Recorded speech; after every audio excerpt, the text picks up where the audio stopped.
যে বলবে লা ইলাহা ইল্লাল্লাহ সে আমার ভাই। নাউযুবিল্লাহি মিন যালিক।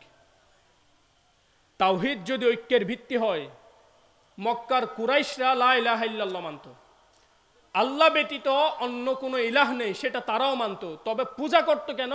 লা ইউকাররিবুনা ইলাল্লাহি যুলফা, মূর্তিগুলা আল্লাহ পর্যন্ত পৌঁছায় দেবে সেজন্য মূর্তির পূজা করতো, কিন্তু আল্লাহ যে আছেন ওটা সবাই মানত। ঐক্যের ভিত্তি লা ইলাহা ইল্লাল্লাহ যদি হয়, তাহলে খ্রিস্টানরাও আল্লাহতে বিশ্বাসী, ইহুদিরাও আল্লাহতে বিশ্বাসী, সবাই আল্লাহতে বিশ্বাসী। গ্যাঞ্জাম কোথায়? মুহাম্মাদুর রাসূলুল্লাহ সাল্লাল্লাহু আলাইহি ওয়াসাল্লাম। লা ইলাহা ইল্লাল্লাহ এই মানাটা যদি মুহাম্মাদুর রাসূলুল্লাহ দিয়ে হয়, তাহলে তার সাথে ঐক্য। কথা বুঝে আসতেছে?